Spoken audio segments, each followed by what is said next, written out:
Let's have a word of prayer before we begin. Dear Heavenly Father, we thank you so much for your blessings, and we thank you for the opportunity that you give us to be here this evening. I ask, Lord, that you may be with us. You may give us wisdom and understanding this evening. Help us, Lord, that each one of us may become the marriage and the home that you want us to be. We thank you in the name of Jesus. Amen. Okay. How to get through the tough years, how to get through difficult times. Every single marriage, I don't care who they are going to have difficult times. And if you had them yet, you're going to have them. Maybe, my prayer is that you never have them. But the thing is that most marriages do have those tough years. And those tough years, a lot of times, are not just at the beginning. A lot of times those tough years I've seen that maybe come 20, 30 years later, that it could be for different reasons, where sometimes couples have stayed together because of the children. And sometimes the drive of maybe owning a home, of educating the kids, taking care of the kids, and the kids have sort of glued them together.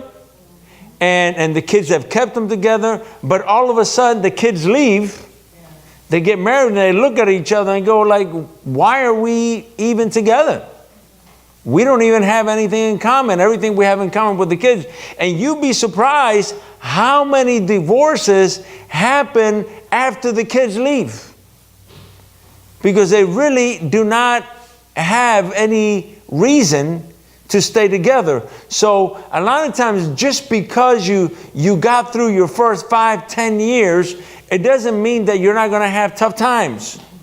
Because sometimes those tough times come later. They could be, those difficult times could be because of financial problems. Okay? Financial problems can create hardships between couples. Sometimes those tough times can come because of a sickness. Sometimes those tough time comes because trouble within our kids.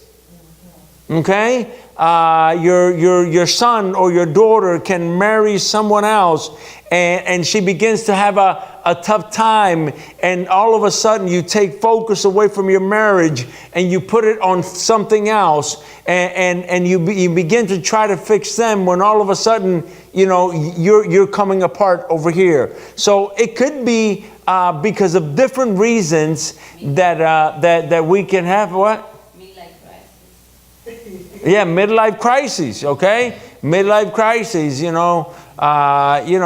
guys get old, when you see Thompson hit like 50 years old, and all of a sudden he shows up at the house with a Harley. With this Harley and his vest and all this stuff, and tight leather pants, you know what's going on. It's like, okay, we're finally there, and so men and women go through midlife crises, where they turn around and say at a specific time, am I still good looking enough? Do I still got it? Do I still have it? And a lot of divorces, happen during those times, and a lot of things like that happen. So tough times can come in a marriage. Now, when tough time comes, whether it is through finances, because sometimes it is because of difficulties with children, believe me, difficulties with your children can create problems in the couple. Okay, when one decides to straighten out the problem one way and another one decides to fix it another way, you're going to find issues, you're going to find problems between you. One of the things that we have to remember is that you are a team. So when difficult times come, remember that you're a team. Remember that you have to work together to make it happen. Whether it is finances, whether it's someone is sick, whether someone you know, a lot of times, you know, when someone is sick, they begin to feel, you know, I'm holding you back. You know, well, you got to remember that when you came into this, you're a team. You're a team, you know, and you need to work together. So whatever tough times you are going to confront, whether it is with children, whether it is with anything else, you have to understand that you are a team. Now, what does it mean when you are a team? What it means that you're a team is that you're going to try to solve whatever difficulty it is talking things out. But what happens a lot of times when difficult time comes is that one tries to solve the problem without letting the other one know how they're solving it. Okay? And all of a sudden, one starts solving it this way, and they're like, shh, don't tell dad, don't tell mom, you know, that this is how we're doing it. And then one starts trying to solve a problem one way without letting the other person know what's going on. You know, financial problems comes in, and one goes out and tries to get this loan without letting the other one know. And the other one's going, what are you doing? So now, before we were in debt $20,000, now we're in debt $30,000. You know, and you can't forget that you are a team. And even if trouble comes even with your children must always be able to see that you are a team. They can't break up that team. Now, the minute that you start going off, one of you starts to fix the problems on their own, you know, by themselves, you're leaving the team. You're not a team anymore. So it's hard for the other person now to come in. Well, yeah, it's just that you don't understand this. You know, I'm trying to solve it this way. Well, you know, that usually gets one answer. You know what that answer is? Well, you got it, then you go ahead. Call me when you're done. But don't call me halfway through when you've already decided what you're going to do. Don't make up your mind what you're going to do, how you're going to do it. Start doing it on your own. And then all of a sudden come in and say, oh, I did this, did that. The other person sort of feels left out. And they're like, well, I wouldn't have solved it that way. I would have done this and that, but you didn't even give me a chance to put my 2 cents in. Difficult time needs the mentality that you and your husband or you and your wife are a team.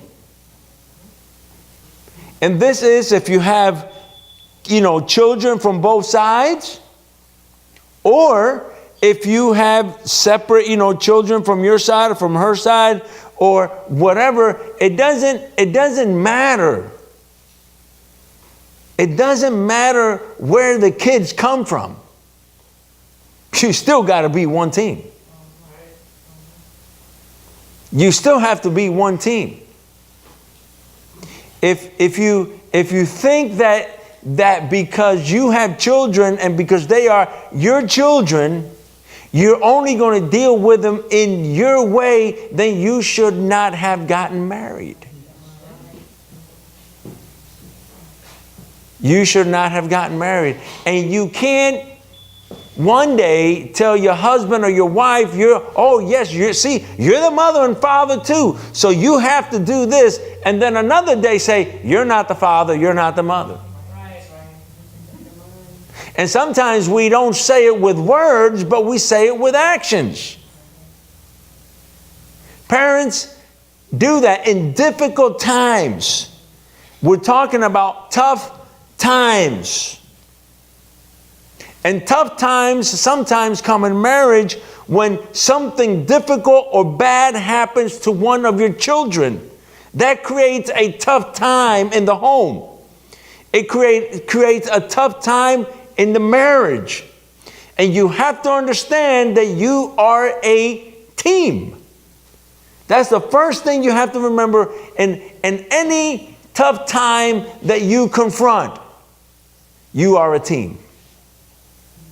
You're here to help each other. You're here to come together. You have to communicate. You have to talk. Teams don't work without communication.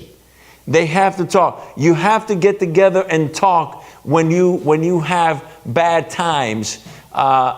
People, I just, one of the things that hurts a lot of times marriages is small lies or not telling the truth. Lies of making expenses without telling the other one, intentionally hiding expenses, intentionally saying one thing to the kids and saying, don't tell your mother or don't tell your father I did this. Intentionally doing things. When you begin to do those kinds of things during hard times, you're making tough times a lot tougher. If there's a moment that you need to be transparent with each other as husband and wife, is during tough times. Okay? Also, during tough times, look for moments to be together. Because remember, what's going to make your home function, is the two of you. It doesn't matter what's going on in your home with your children. It doesn't matter if you're going through financial problems. It doesn't matter whatever you're going through. You're going to find out that as long as you're together, as long as everything is good between the two of you, everything will be fixed. Amen. Everything's going to be okay. The problems really get messed up. The problems really get bad when during tough times, whatever has created that tough time, a lot of times that tough time may come when one of you loses a job. A lot of times, remember, in marriage, when one of you loses their job, you know who needs the most support? The one who just lost their job. Not the one who still has their job. Because the one who still has their job, their self-esteem is good. They're like, I'm producing. I'm doing my part. While the one who just lost their job, they're like, I'm not contributing. I'm not doing what I need to do. And you got to remember that you are a team. And in a team, sometimes one is down, sometimes another one is up. Sometimes, and you need to support each other. But when those things happen, you have to find times to be together. If you guys are in a situation as a marriage and all of a sudden you come into a situation where you're having this big financial problem, you find out you don't have all the money you used to have. You find out you're short on some things, and all of a sudden you run into these financial times. It is important that you find ways to spend time together, because if not, that difficult time can begin to draw you apart from one another. And even usually the person who maybe lost their job, the person who's not contributing as much as they thought they were contributing before, may begin to draw away. And that's a tough time in a marriage. Okay? And that's when the other person has to come back and, hey, listen, we're okay. I'm okay. We can do this. During tough times is a good time to revisit your goals. During tough times is a good time to revisit why you're together. Because sometimes those things can forget. You tend to forget those things. Why you're together. Why did you get married? What attracted you to each other? What were the goals that you had? So those tough times, and I generalize about tough times because tough times in a marriage, they come in so many different ways. So many different ways. It could be financial. It could be problems with the kids. It could be problems because of work. It could be problems because of sickness. It could be problems because of things that happen in between, between you guys. All those. There's so many ways that you can confront tough times in a marriage, and a lot of times when those tough time comes, a lot of times it's good to sit down and be able to visit your goals as a marriage. Maybe somebody's looking today and saying, well, we really don't have any goals as a marriage. We really don't have anything that we're looking forward to. And my counsel to you is that you should. You should sit down. You should be able to say, where do we want to be 5 years from now? Where do we want to be 10 years from now? Because a lot of times, those are the things that keep you together as you fight for one thing together, as you have one goal, as you try to accomplish those things together. And that's something, my wife and I, we talk a lot about, where we want to be 10 years from now. Where do we want to retire? What are the things that we want to do during retirement? What are the things that we want to do together? What are the things that we have in common that we want to enjoy? So a lot of times when tough time comes, is a good time to sit together and say, remember that we wanted to do this together. Remember the goals that we had. We have to keep fighting for this. Also, visit your good times. During tough times, talk about the good times. Get together and talk about things you enjoy doing, places you went, places you visited, places where you had fun. Because a lot of times in the middle of a tough time, all you think about is the bad in that other person. That's all you think about. All you think about the negative. And I think that if each one of us sat down and thought about the negative of each one of us, we could probably find some. Or sometimes we could find a lot.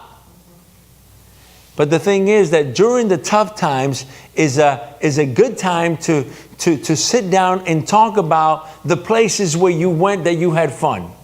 The places where you went that you enjoyed. The things that were good about your marriage. Another thing that I recommend during difficult times is to think of one day at a time. There's a little saying in Spanish that says, how does a mouse eat an elephant? And it says, one piece at a time. One piece at a time. Okay? So the problem is that a lot of times in a marriage, we're confronting a problem. We're confronting a big problem. And all we think about is this big problem. Let me tell you what helps me to confront big problems. And if I have a problem, I try to identify what that problem is. And within that one problem, then I try to put together a plan of how I'm going to fix this problem, how we're going to do this. And you do this together as a team. You do this together, husband and wife. Okay, how are we going to fix this problem? Maybe you're trying to fix a problem because your daughter who's older just got divorced. And as parents, you're not going to say that's her problem, that's his problem. You know you're not. You're going to say this is our problem. Okay? Maybe you're confronting a problem where one of you decided to, to lose their job. A while back, my wife, she decided, we saw that she was tired. She needed to take some time off. I said, forget it, let it go. And she had this big worry, how we're going to do it, how we're going to handle this.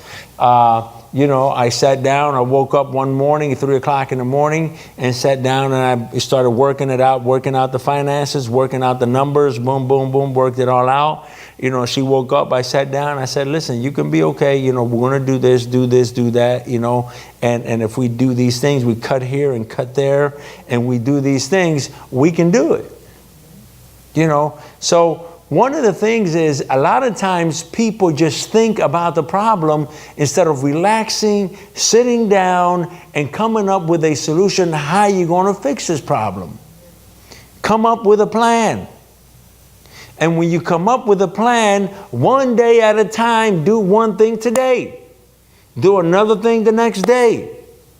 And before you know it, you're able to solve the problem. You're able to take it out. But a lot of times, there's another saying in Spanish that says that a lot of people drown in a glass of water. Means, any kind of, difficulty comes up, and while the problem eats them up, instead of them eating the problem one little bit at a time. No matter how big the problem is, relax. I have learned to do that. And that is something, the bigger the problem is, the more you relax. Why? Because when you relax, you're able to make good decisions. When you get excited, you can't make good decisions. You have a problem, it's a time to relax. It's a time to take it easy. We had an example.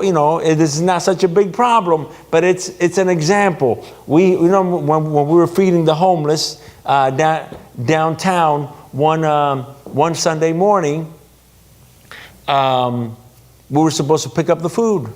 And the person who cooked the food for us to take it over there calls me a half hour before I'm supposed to pick it up and tells me, says, hey, Pastor, we don't have any food. I forgot about it. I didn't cook your food. And we had, over 120 people waiting for us to get food. So my wife and I were supposed to go pick up the food. So I told my wife what happened. She goes, what? She goes, well, what you going to do? I said, we're going to go have some coffee. We're going to go have some breakfast. We're going to go have some breakfast. We're going to go have some coffee. And just relax. We'll see what happens. So, we went, we sat down, we had, having a little bit of breakfast. We're going, okay, what you want to do? We got to feed all these people. I said, let's have some breakfast. As soon as I'm having breakfast, I said, okay, light turns on. I started calling people. I said, well, let me see, what do we need here? I called Carl. I said, Carl, go to Pollo Tropical and bring me rice and beans and chicken for so many people. I called Jay. I don't know if I had called you guys that day. I spread it out, I said, well, there's so many people, there's 100 people there. If I get 5 people to bring me for 20 people, we got it. 20 people each. Sat down, I made 5 phone calls, 6 phone calls, and we finished my breakfast. It's over and done. We meet there. But what happens is that, you can't, if you go crazy, if you get excited, if you get, you're not going to be able to think. Even in church here, when we've had those big Christmas programs, and you guys know, we go all out, in Christmas programs, and we do you'd be surprised how many times at the last minute we have these problems. And all I say is, everybody just relax, take it easy. Don't worry about it. Take it easy, think. Because what happens, that's when people start screaming at each other. That's when people start mistreating each other. That's when people say stuff that they regret later. Okay, that's the time to relax. So a lot of times in marriage, as you confront tough issues, I'm saying this to relate it to all of us, when we confront tough issues with our children, with each other, things that go wrong, things that go bad, it is not a time to get excited. It is not a time to start saying things that we later on are going to have to apologize for. It is a time to relax. It is a time to take things in prayer. It is a time, and a lot of times people think that they solve a problem by continuously digging into the problem. Sometimes you solve a problem by getting away from the problem. Sometimes you solve a problem by, going over to the beach. I'm going to go take a walk. We're going to go walk to the beach. And and I don't want to talk about the problem. Don't talk about it. Let's talk about something else. And all of a sudden, it's like doors begin to open up in your brain. And all of a sudden, doors begin to open up and you're saying, you know what? A lot of people have gone through the same thing I'm going through right now. And they're still alive. They're still alive and they're still together. And they're starting. And all of a sudden, you find out that it's not the end of the world. Okay? You're going to go through stuff. Your children are going to do stuff. They're going to do. That brings I don't care what anybody says, people. What your children do brings stress between the marriage. Why? Because sometimes you both think of different ways to for the solution, and it brings stress. And you have to sit down and really, and really back off and say, we're not the only ones that have gone through this. A lot of parents have gone through that. Whatever it is, that you've gone through. And it's time to relax. Take it easy. Sometimes you got to just separate yourself from the problem a little bit. And just let it go. Sometimes be careful. Sometimes your children can make you think that things have to be done right now. And we follow it. Amen. And we go after it. And sometimes we have to say, no, listen, you spent 6 months creating this problem. Amen. And then you want me to fix it in 2 days. Amen. Nah, take your time, relax. Yes. I'll get back to you. Never, as a couple, in a marriage, never let anybody hurry you, force you to do things. No, you're going to relax, you're going to back off, and you're going to fix it as you can. As you can financially. Because sometimes when you're trying to do it in the next day, you go out and borrow $20,000 at 15%. Trying to fix this problem that maybe if you would have waited a little bit and said, hold up and said, no, we're going to do this 2,000 at a time. We're going to do this little by little. So a lot of times, tough times takes not a lot of time quick action and aggressive action. Sometimes tough times, what it takes is relax. Take a chill pill. Think about it. Sometimes you might have that person you can talk to as a couple. As a couple. You want to bounce it off somebody. Somebody whose brain is not fried with the problem. And they're able to think. So take problems and take tough times one day at a time. During tough times in a marriage, especially if it comes, difficult times can come in a marriage, not only at the beginning. Like I said before, it can come later on in life. It can come later on in life. You'd be surprised how many people I see that tell me, Pastor, I've fallen out of love. We've been together 40 years, we've been together 35 years, but we're roommates. We're not husband and wife. We're just roommates. You know, some couples after 35, 40 years, they don't even sleep in the same bed anymore. Started with one of them snoring too much. Started with one, whatever reason, couldn't sleep and started sleeping in another room and get used to it. And then they become roommates. Never in a marriage at any time, whatever needs to be fixed, whatever needs to be done, never sleep separately. No matter what.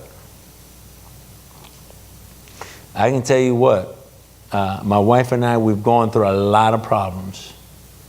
And we went through our tough years. And I can tell you that I never went to sleep on the sofa. Heck no, that's my bed too. Okay. You know, this idea of people leaving the bed, what you want to leave by them? That's my bed too. You leave the bed. I ain't leaving the bed. I'm sleeping in my bed. You know, no, you know, and the idea of, but you see, the leaving the bed means a lot. Means a lot. Because sleeping together is only something that happens after you get married, right? So leaving the bed means a lot. When you go through tough times, never leave the bed. Never do that. You're a team. You might be mad at each other, you might be whatever, but you're not going to leave that bed. You know, and the thing is, and staying in the bed has a lot of meaning.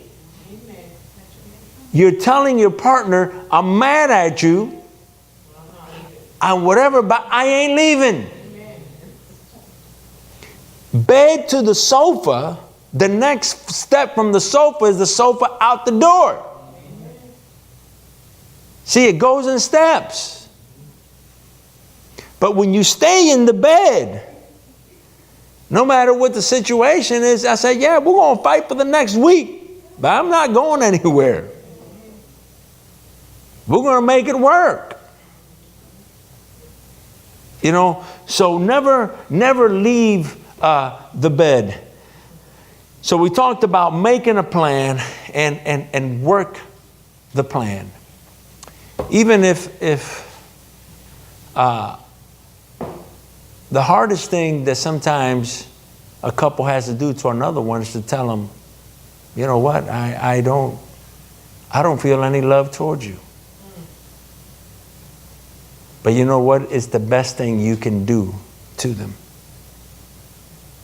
If you at some point in your marriage feel that you don't love the other person, the best thing you can do is tell them. Tell them. You know why? Because if you tell them, now you have the problem. Because you see, because you don't love the person you're married to, does not mean your marriage needs to be broken up. But you able to describe the problem, and you're able to now solve the problem because that problem can be solved. That problem can be solved. And that problem can be, now the other person is going to feel hurt. But now let me tell you, if you ever think that you can feel hurt if someone tells you they don't love you, imagine how you feel if you find out that the person's been with you for 20 years and they didn't love you. See, when a person doesn't love you, they're not going to treat you like they love you. So a person doesn't love me, Either let's fix the problem or let me go so I can find somebody who really loves me. Because I deserve to be loved. And so do you deserve to be loved too. So that's a problem that has to be fixed. So a lot of times hearing that is going to hurt you. But hearing that is also describing the problem you've been having for the past 10 years or 5 years or 2 years. Now, just because someone tells you they don't love you, it doesn't mean they don't want to be with you. They're just saying, listen, something's happened. And a lot of times it could be that all you worried about were the kids for 20 years. And now the kids are gone, and now you're like, there's no reason for us to be together anymore. Everything that kept us together is gone. But you see, if a couple loses the love, okay, that's a tough time in a marriage. When one or both lose love for each other. But that's repairable. Go back to what you did at the beginning. Sit down and say, what made us fall in love at the beginning? What made us fall in love at the beginning? What are the things that we loved about each other? What can we do? Spend time together. Start dating again. Go to a marriage retreat.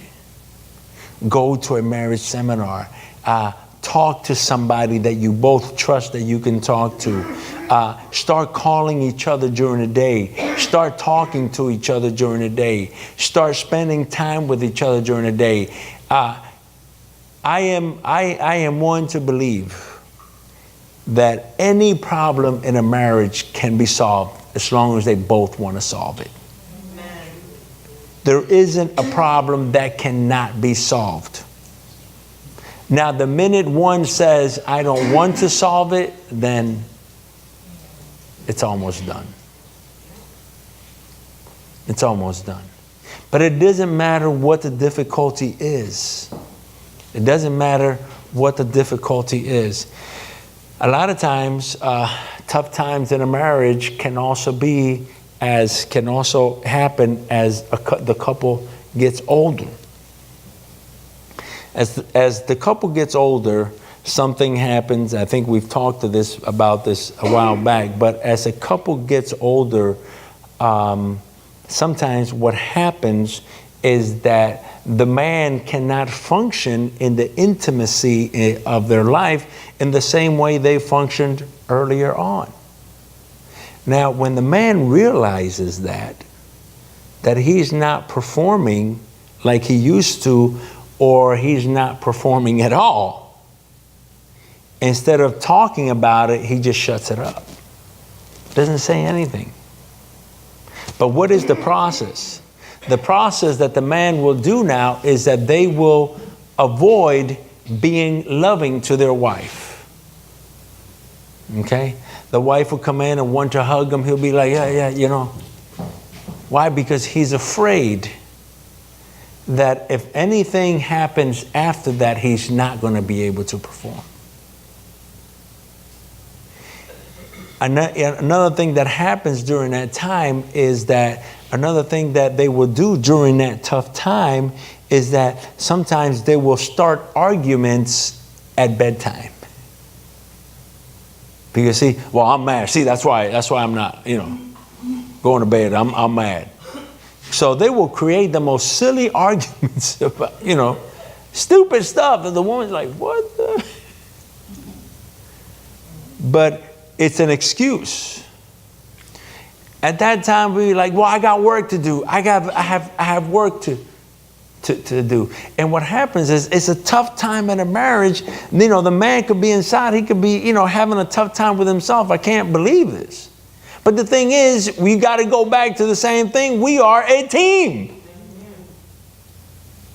We are a team.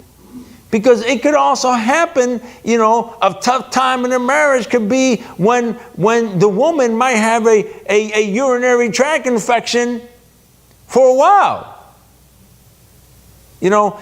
Things can happen to a man and things can happen to a woman either way that interrupts their intimate life. That's a tough time in a marriage. Well, you have to talk about it. You have to communicate. You are a team. You make it work. You get creative. You get creative and you're at work, and doing, creating that creativity is going to make it real fun. It don't matter what it is. And the thing is, remember, you're married. You're married, you can do anything you want. And the thing is that, but when you communicate, it actually it could become funny. And the thing is that people, years come, and years don't forgive. I don't care who it is. Some dude be talking to me, I'm 6 years old, I still perform like I was 25. I said, yeah, let me ask your wife. No, don't ask her. Well, you talking a lot of junk. All right, years don't forgive. Simple as that. It's a way of life. It's a way of life. And when things like that are a way of life, to me, it's not a tough time in a marriage when you talk about it and when you're open about it. Things happen to a man and things happen to the woman, both of them. But you know what? You got to go back to the same thing, that you are a team. But when problems happen is that when one shuts it up. One shuts it up and you don't talk about it. And then you avoid, and that's like one of the. I remember counseling couples and working with couples, and that has come up so much with couples over 50 or couples over 60, where the woman has told me, Pastor, my husband used to be so loving to me, and he's not loving anymore. He doesn't kiss me anymore. He doesn't hug me anymore. Then my next question is, do arguments happen right before you go to bed? Yeah. Oh, okay. Does he all of a sudden always have something to do at bedtime that he can't get to the bed? Because he's got stuff on the computer, got work on, Yeah. I said, okay. Brother, come over here. Can you step out? Let me talk to him a little bit. I say, bro, is this going on? It's normal. It's normal. But there is hope. There's things you as a couple can do. Hey, go talk to a doctor. Go do whatever, or talk about it. Tell your wife what's going on. Tell your wife what's going on. Just talk about these things. And believe me, your wife knows about it. She knows about it already. And everybody, it happens to every person. The idea that it's not going to happen to somebody, it's not true.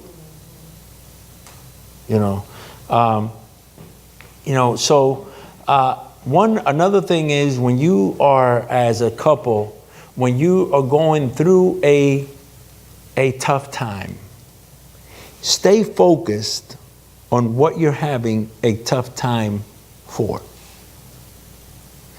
Because a lot of times, tough times will get you to deviate and start talking about old problems. And sometimes tough times will get you to start attacking each other. whenever you as a couple are dealing with a tough time in your marriage, you need to focus on whatever is causing that tough time. If it's financial, you attack the finances. And that's what you, don't start, going at each other. Because a lot of time what tough time causes is couples start digging up old problems. Oh, remember this 25 years ago? That's why we're here. We're here now because you did this 25 years ago. That's not going to resolve anything. You can't fix what happened 25 years ago. Whatever happened, happened. Now you got to deal with the problem right now. And one of the things about dealing with tough time is stay focused. Stay focused on the problem. That's what you're dealing with, not each other. Because a lot of times during tough times, couples attack each other. They start bringing old problems up. They start getting angry at each other, and like they start dealing with the problem, and 10 minutes later, they're attacking each other. Which now breaks up the team that can solve this problem if they come together. So stay focused, and that's about, when you teach couples how to fight. In marriage, you got to learn how to fight. Because you are going to fight. But you got to learn how to fight. And one of the rules about fighting in marriage is you have to stay focused on what you're fighting about.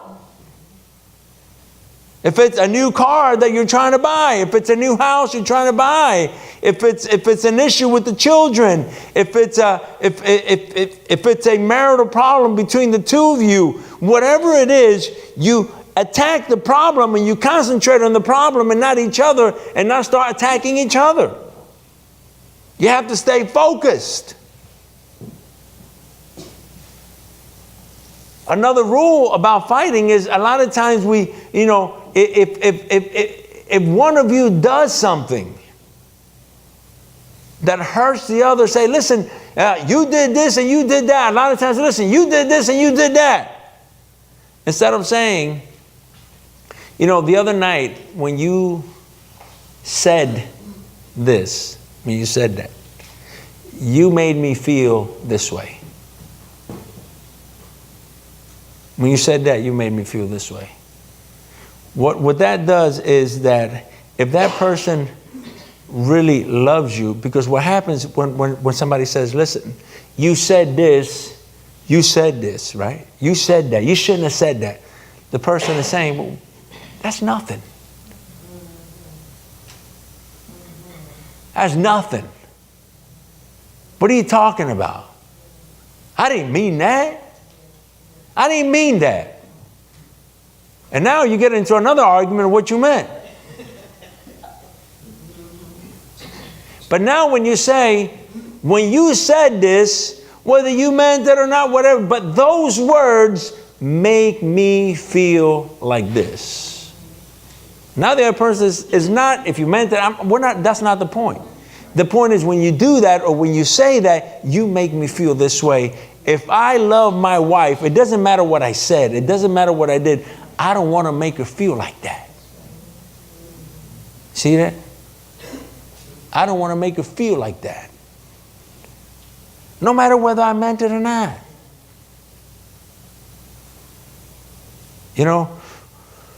So a lot of times, it's letting the person know how you feel when they do this or say that.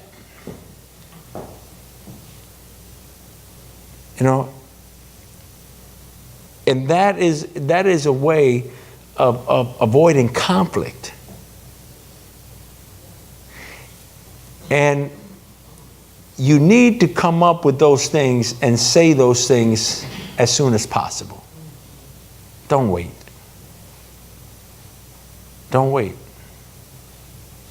Because it's a way that we learn about each other. Believe me, as you get married, you're gonna spend a lot of years together, and it's good to know, it's good to communicate what one likes and the other one doesn't like.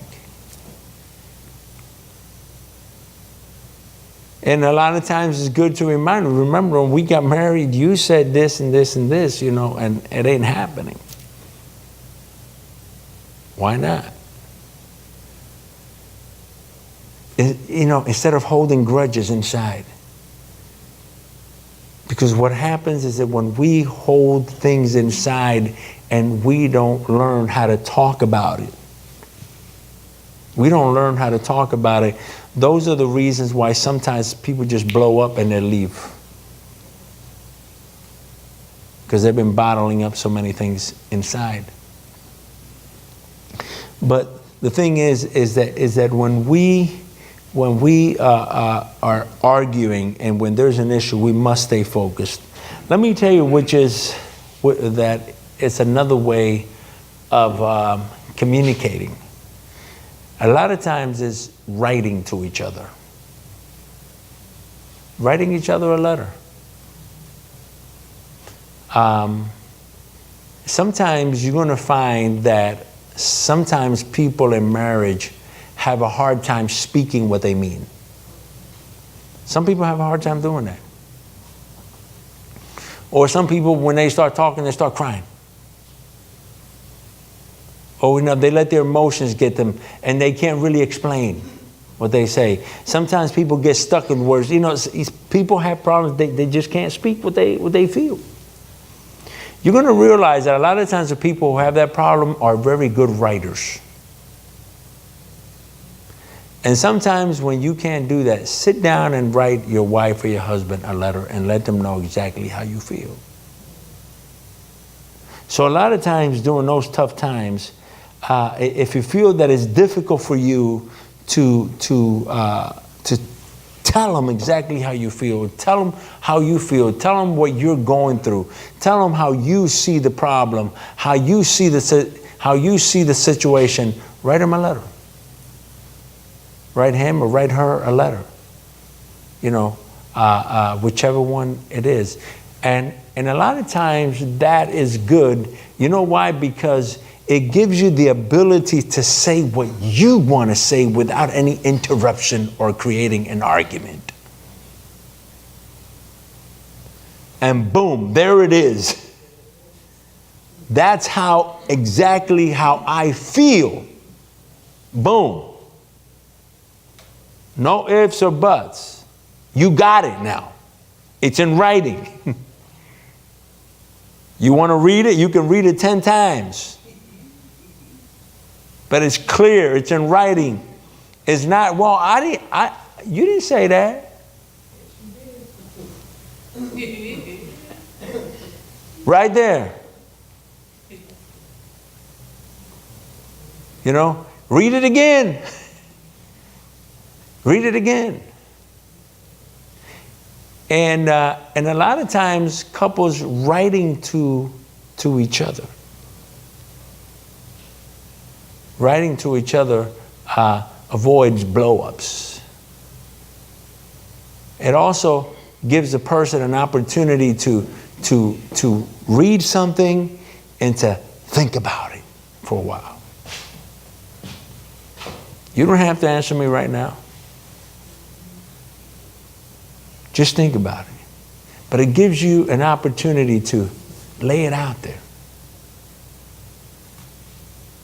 It gives you an opportunity to, if you read it over and say, no, let me change this. That's not what I wanted. See, you can't do that when you talk. Hold up. No, that doesn't sound like what I'm trying to say. Let me go back and change that. And before you give it to them or before you hit that send button, you know, whatever, you know, whichever way you do it, is, you know, read it over. Make sure that it says exactly what you want it to say.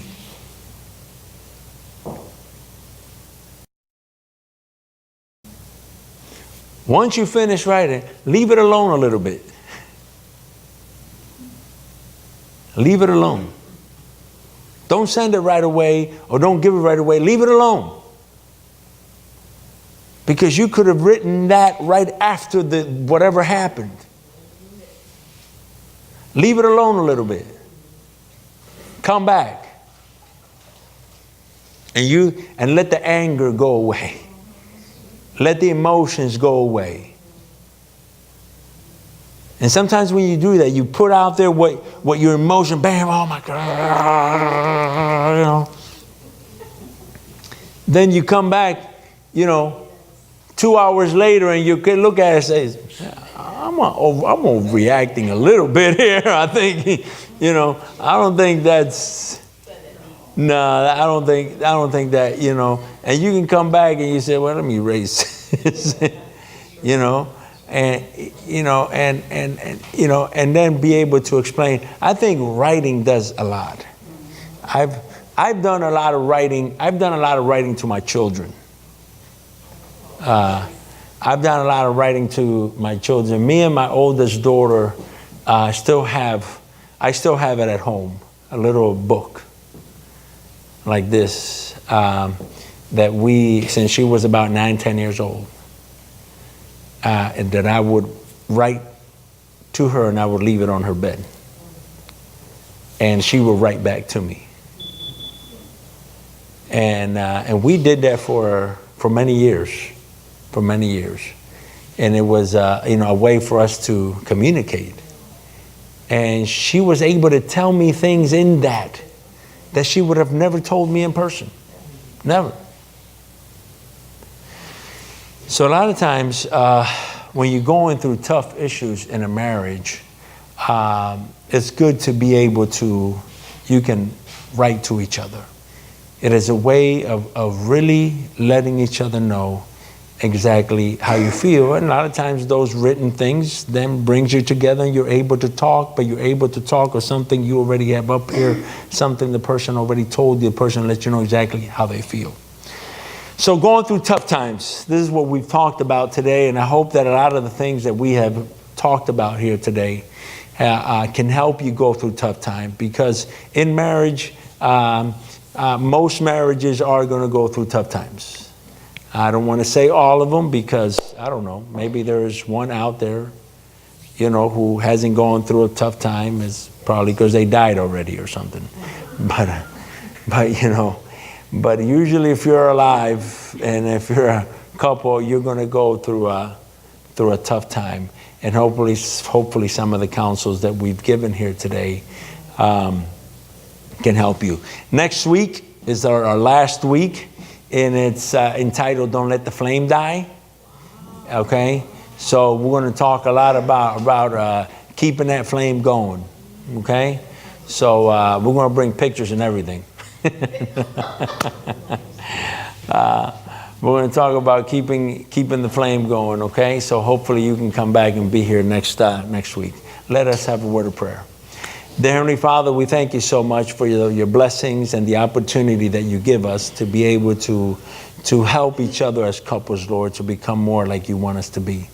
Bless us this evening, Lord. May we leave this place with your blessing and with your presence in our hearts. We thank you for this in the name of Jesus. Amen.